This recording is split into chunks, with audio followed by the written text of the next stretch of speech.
यह कहानी एक राजा की है जिसके 2 बेटे थे। बड़े बेटे का नाम गुलबसंत था जो 10 साल का था और छोटे बेटे का नाम रूप था जिसकी उम्र सिर्फ 8 साल थी। दोनों भाई अपनी माँ के बेहद लाडले थे और अपनी छोटी सी दुनिया में बहुत खुश रहते थे। लेकिन किस्मत को कुछ और ही मंजूर था। एक दिन उनकी माँ का निधन हो गया और उनकी दुनिया दुख के अंधेरों में डूब गई। कुछ समय बाद राजा ने अकेलेपन से तंग आकर दूसरी शादी कर ली। नई रानी महल में आई, लेकिन उसका दिल इन बच्चों के लिए कठोर और ठंडा था। वह हमेशा उनसे दूर रहती और उनके साथ बुरा व्यवहार करती थी। बदकिस्मती से कुछ ही दिनों बाद राजा भी इस दुनिया को छोड़कर चला गया। उसके बाद रानी ने पूरे महल और राज्य पर राज करना शुरू कर दिया। अब वह रानी से मलिका बन चुकी थी, लेकिन उसके दिल में उन मासूम बच्चों के लिए नफरत भरी हुई थी। वह हर समय यह सोचती रहती कि कैसे उन दोनों को रास्ते से हटा दिया जाए ताकि वह बेफिक्र होकर राज कर सके। एक दिन गुलबसंत और रूप महल के बाग में खेल रहे थे। मलिका ने गुस्से में आकर उन्हें डांटा और कहा, यहाँ खेलने की इजाजत किसने दी? मैंने मना किया था। लेकिन रूप, जो निडर और जिद्दी था, खेलता रहा। उसकी मासूम जिद ने मलिका के गुस्से को और भड़का दिया। मलिका ने तुरंत अपने मंत्री को बुलाकर कहा, ये दोनों बच्चे मुझे बहुत परेशान करते हैं। आज भी इन्होंने मुझे तंग किया और मुझ पर तंज कसे।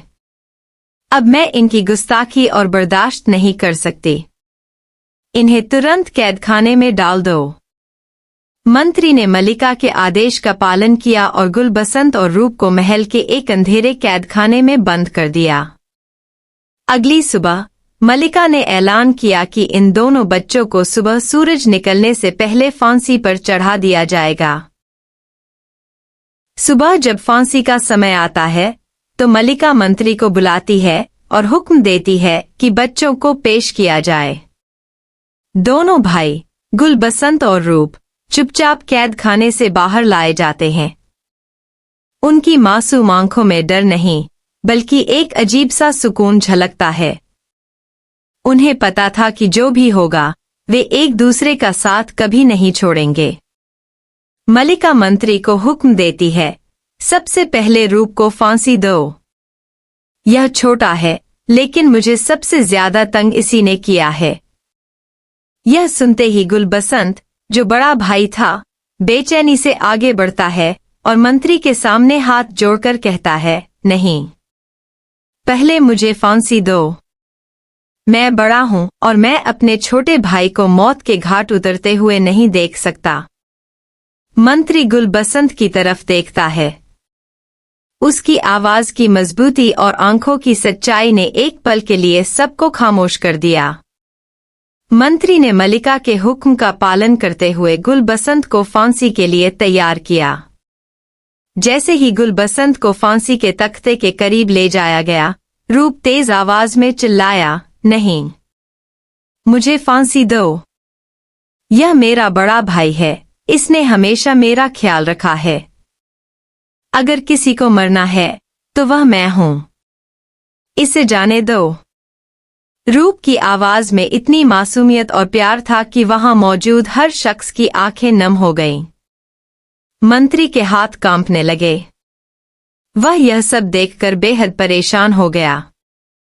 आखिरकार मंत्री ने हिम्मत करके मलिका की तरफ देखा और विनम्रता से कहा, मलिका साहिबा, ये दोनों भाई एक दूसरे के लिए अपनी जान देने को तैयार हैं। इन्हें फांसी देना किसी भी तरह उचित नहीं होगा। मैं आपसे विनती करता हूं कि इन्हें फांसी देने के बजाय देश निकाला दे दिया जाए। यही इनके लिए और राज्य के लिए बेहतर होगा। मलिका, जो अपनी नफरत और गुस्से में अंधी हो चुकी थी, मंत्री की बात सुनकर कुछ देर के लिए खामोश हो गई। लेकिन मंत्री के शब्द और दोनों भाइयों की कुर्बानी देखकर वह अपने फैसले पर दोबारा सोचने को मजबूर हो गई। जब गुलबसंत और रूप को देश निकाला दे दिया गया, तो दोनों भाई चुपचाप महल छोड़कर एक अनजान मंजिल की ओर चल पड़े। उनके दिल दुख से भारी थे, लेकिन एक दूसरे का साथ उनके लिए सबसे बड़ी ताकत था। सारा दिन चलने के बाद रूप, जो अभी छोटा था, भूख से निढाल हो गया। उसके कदम लड़खड़ाने लगे और उसकी मासूम आंखें हर तरफ खाने की तलाश में इधर-उधर देख रही थीं। अचानक रास्ते में उन्हें बेर का एक पेड़ नजर आया। रूप की आंखों में चमक आ गई। वह खुशी से चिल्लाते हुए बोला, भैया, बेर का पेड़, मैं इसे खा लेता हूं। और तेजी से पेड़ की तरफ दौड़ पड़ा। गुलबसंत, जो उस पेड़ को देखकर तुरंत समझ गया था कि यह जहरीले बेर का पेड़ है, घबराकर चिल्लाया, रूप, रुक जाओ, ये बेर जहरीले हैं। लेकिन रूप भूख की तीव्रता में कुछ सुनने को तैयार नहीं था। वह पेड़ के पास पहुंचकर बेर तोड़ने लगा। गुलबसंत जल्दी से दौड़कर उसके पास पहुंचा और उसका हाथ पकड़ लिया। उसने आंखों में आंसू लिए रूप से कहा, रूप, ये बेर कच्चे हैं और जहरीले भी। अगर तुमने ये खा लिए तो तुम्हें कुछ हो जाएगा और मैं ये सहन नहीं कर पाऊंगा।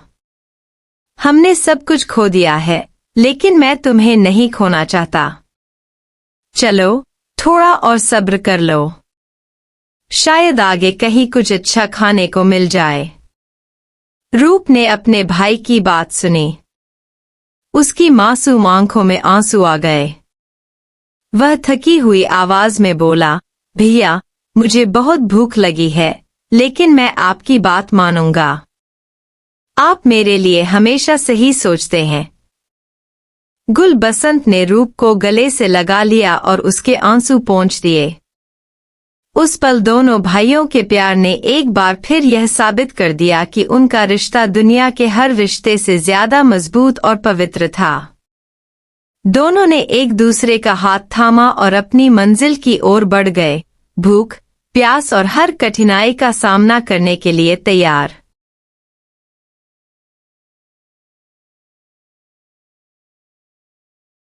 गुलबसंत और रूप अपने अगले सफर की शुरुआत करते हैं। धीरे धीरे चलते चलते वे एक ऐसी जगह पहुंचते हैं जहां एक आदमी पेड़ के नीचे बैठा होता है। रूप और गुलबसंत प्यास से बेहाल उस आदमी के पास जाते हैं और उससे पानी पीने के लिए मांगते हैं। वह आदमी, जो दूर से किसी फरिश्ते जैसा दिख रहा था, पास आने पर उनसे कहता है, अगर तुम्हें पानी पीना है तो बदले में मुझे कुछ देना होगा। गुलबसंत, जिसके पास केवल अपनी मां की दी हुई एक अंगूठी बची थी, वह अंगूठी उतारकर उस आदमी को दे देता है। अंगूठी लेकर वह आदमी उन्हें पानी पीने के लिए दे देता है। गुलबसंत और रूप पानी पीकर कुछ राहत पाते हैं और फिर अपने सफर पर निकल जाते हैं। सफर के दौरान गुलबसंत अपने छोटे भाई रूप को देखकर बहुत दुख महसूस करता है। वह सोचता है, हम दोनों राजकुमार, जो कभी महलों में रहते थे, आज दरबदर भटक रहे हैं। चलते चलते वे रात के समय एक गांव पहुंचते हैं। गांव में पहुंचकर उन्हें पता चलता है कि वहां पहले से ही चोरों और डाकुओं का राज है। चोर उन्हें देखकर पकड़ लेते हैं। वे रूप को कैद कर लेते हैं और गुलबसंत से कहते हैं, अगर तुम 1 महीने का अनाज लाकर दोगे तो हम तुम्हारे भाई को छोड़ देंगे। गुलबसंत, जो खुद कई दिनों से भूखा था, अपने भाई को बचाने के लिए बेहद परेशान हो जाता है। वह सोचता है कि कैसे अपने भाई को इन ओं से आजाद कराए।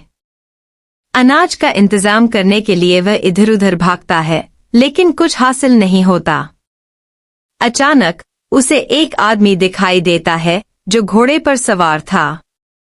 गुलबसंत तुरंत उसके पास जाता है और कहता है, जो भी काम आप मुझसे लेंगे मैं करने को तैयार हूं, लेकिन मुझे 1 महीने का अनाज चाहिए।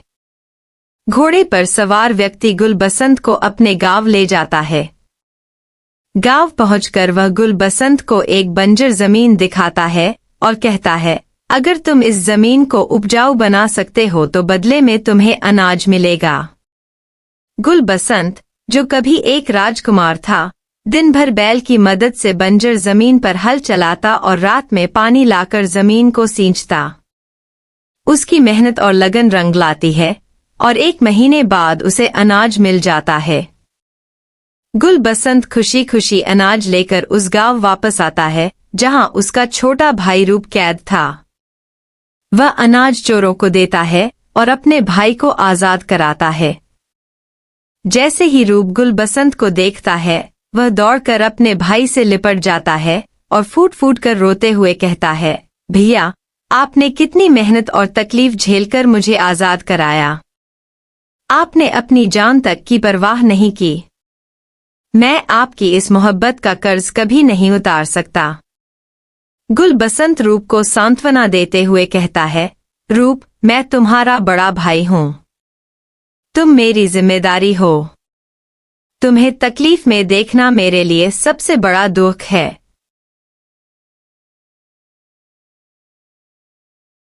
वक्त गुजरता जाता है और दोनों भाई, गुल बसंत और रूप, बड़े हो रहे होते हैं। चलते चलते वे एक रेगिस्तान में पहुंच जाते हैं। रात के समय जब सोने का वक्त आता है तो गुल बसंत कहता है, यहाँ सांपों और जंगली जानवरों का खतरा है। मैं आधी रात तक जागूंगा और तुम सो जाओ, फिर मैं सो जाऊंगा और तुम जागना। आधी रात बीतने के बाद गुल बसंत रूप को उठाता है और कहता है, अब तुम जागो और मैं सोता हूँ। जैसे ही गुल बसंत सोता है, ठंडी हवा की वजह से रूप को भी नींद आ जाती है।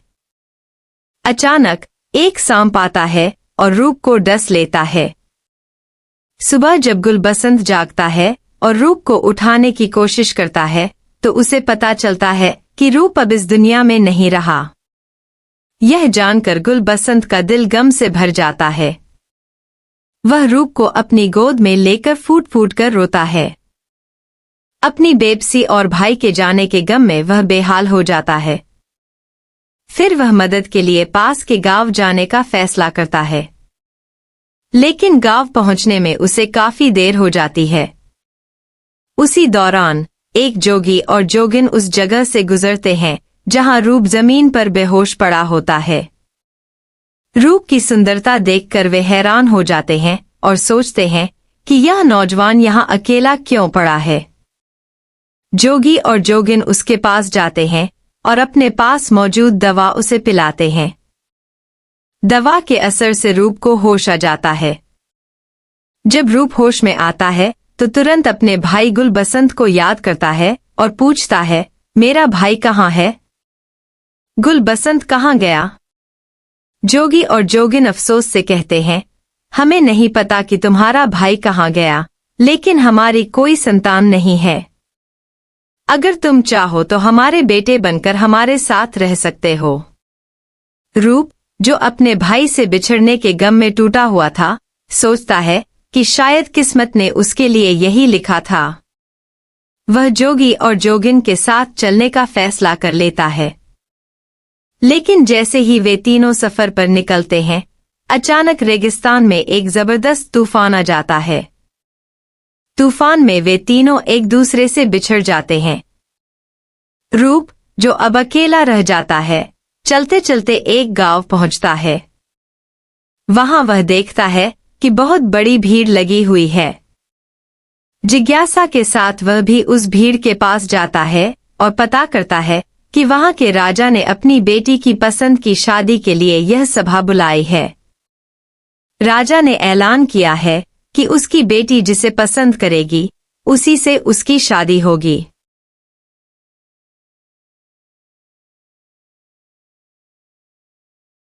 शहजादी ने जब रूप को देखा तो तुरंत अपने वजीर को बुलाया और कहा, वह जो दूर खड़ा है, जिसने माथे पर पट्टी बांध रखी है, उसे दूध का कटोरा दिया जाए। वजीर तुरंत दूध का कटोरा लेकर सीधा रूप के पास गया। रूप ने बिना कुछ कहे वह दूध का कटोरा पी लिया। इसके बाद वजीर उसे राजा के सामने ले गया।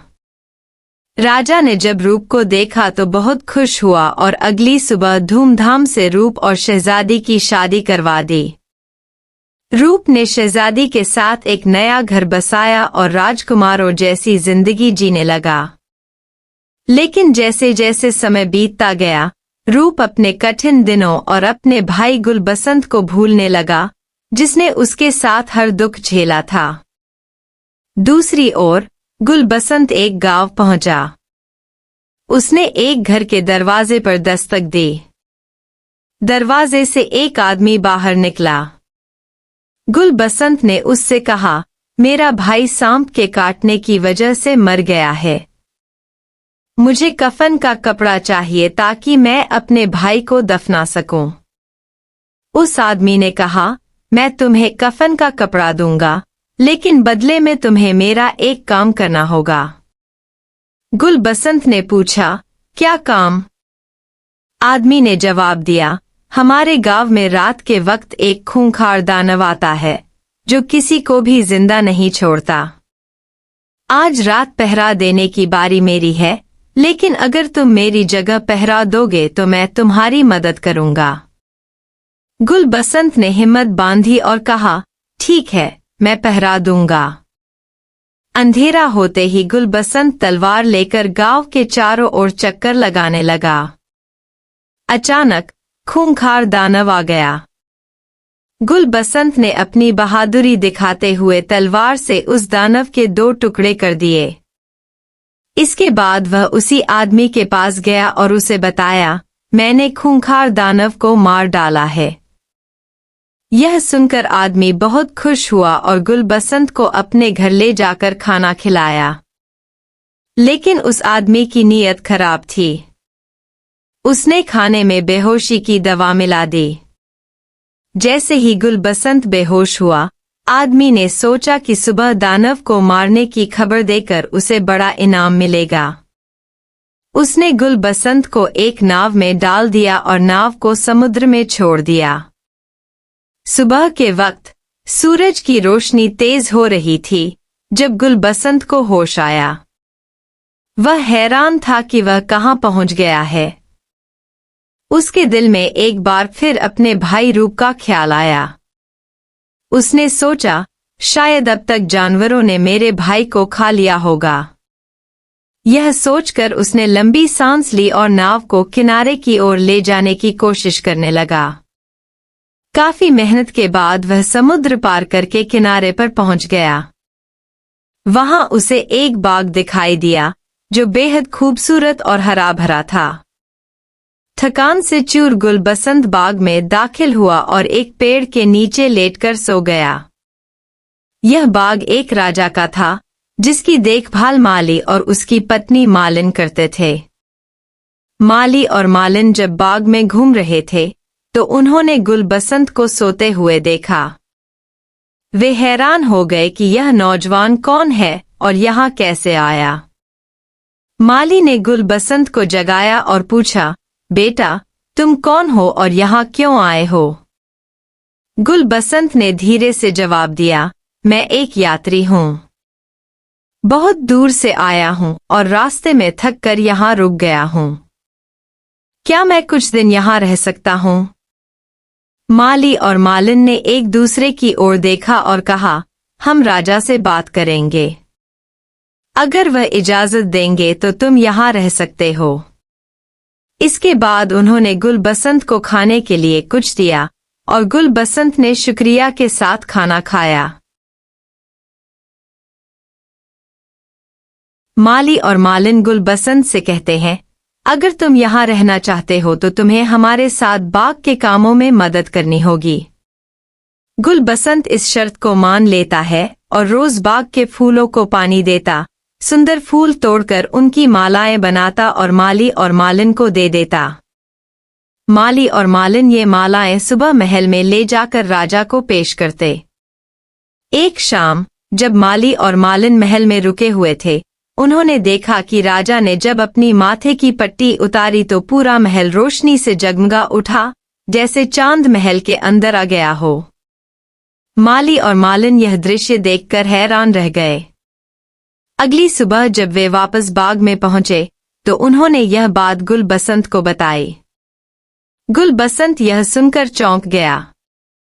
उसके दिल में ख्याल आया कि माथे की पट्टी तो उसका भाई रूप भी बांधता था और जब वह पट्टी उतारता था तो रोशनी होती थी। लेकिन फिर उसने खुद को समझाया, यह कैसे हो सकता है? रूप को तो सांप ने काट लिया था, वह यहाँ कैसे आ सकता है?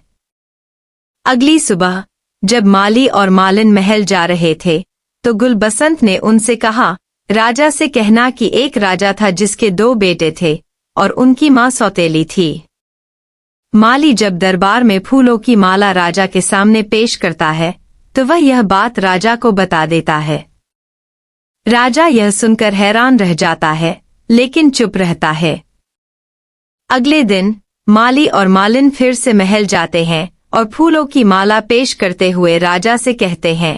कहा जाता है कि वे दोनों भाई अपने राजा पिता की मौत के बाद देश से निर्वासित हो गए थे।